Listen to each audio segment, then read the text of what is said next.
Welcome to Jobbed Out, the wrestling editorial that reminds you that pro wrestlers and zombies just don't mix. Today, in wrestling history, June 13th, 2006, WWE presents its very first episode of ECW on the Sci-Fi Network. I mean the Sci-Fi Network. The ECW brand, which had been in limbo since filing for bankruptcy in 2001 after being absolutely pillaged by TNN, was getting a fresh new start. The show promised to be raw and gritty, headed by the original ECW's brainchild and featuring stars that otherwise would never have gotten WWE contracts again. Fans were pumped. ECW One Night Stand had been a massive success, and their ultimate hero, Rob Van Dam, was now the world champion. This was not going to be as cartoony as the Raw and SmackDown counterparts, right? Well, there are two things everybody remembers from this little 44-minute show: the debut and subsequent wardrobe malfunction of Kelly Kelly, and, well... That's riveting right there. Okay, backing up a bit. At this time, SmackDown was airing weekly on UPN while Raw was on, of course, USA. USA's parent company, NBC Universal, made a deal with the WWE to put ECW on Sci-Fi with one simple caveat. Since Sci-Fi's focus was on, well, sci-fi content, ECW would have to add some supernatural elements. The rumors were they wanted Undertaker, cause, well, you know, but come on. The dead man on ECW? Give me a break. Still, Sci-Fi persisted. If WWE wanted to put programming on their network, they had to appeal to the Sci-Fi audience. Now, we all know Vince McMahon is a petty individual, and he will go out of his way to make fun of other people's ideas to get his own ones over. So, naturally, if Vince has to have sci-fi content on his wrestling show, he's gonna make sure that the wrestlers kick the sci-fi content's ass. So the very first match booked for the new ECW reboot became Sandman versus an alien.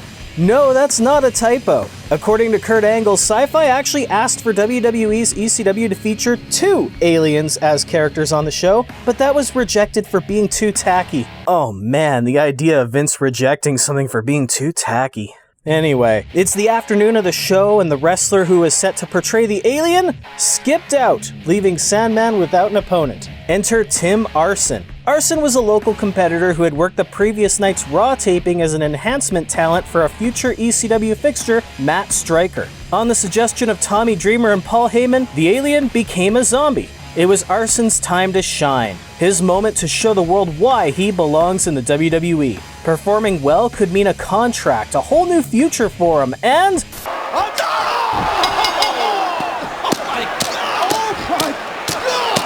Do it any way you want! Look at that! The White Russian leg sweep! Sandman on top!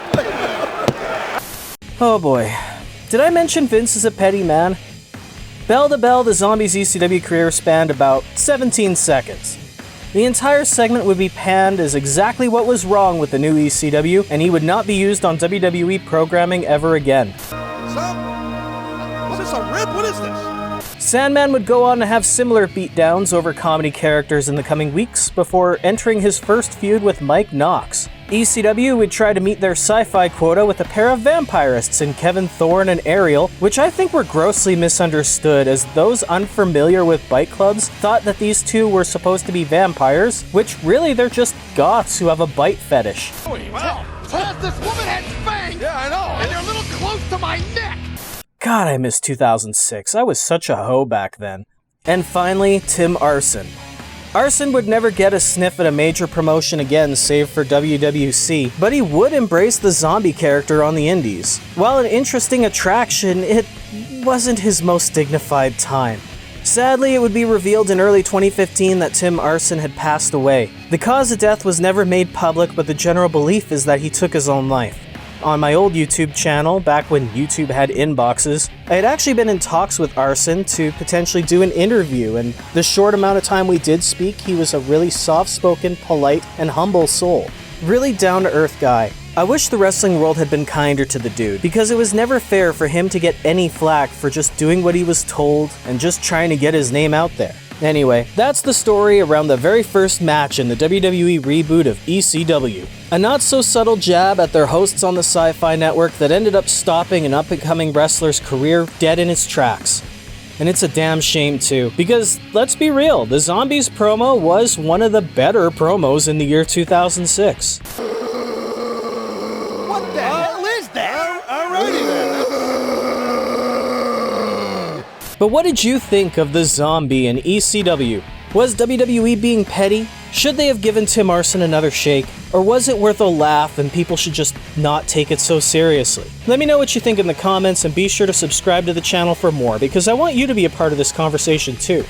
For now though, I better get my shoulders off the mat, so thank you for tuning in to Jobbed Out. I'll catch you next time.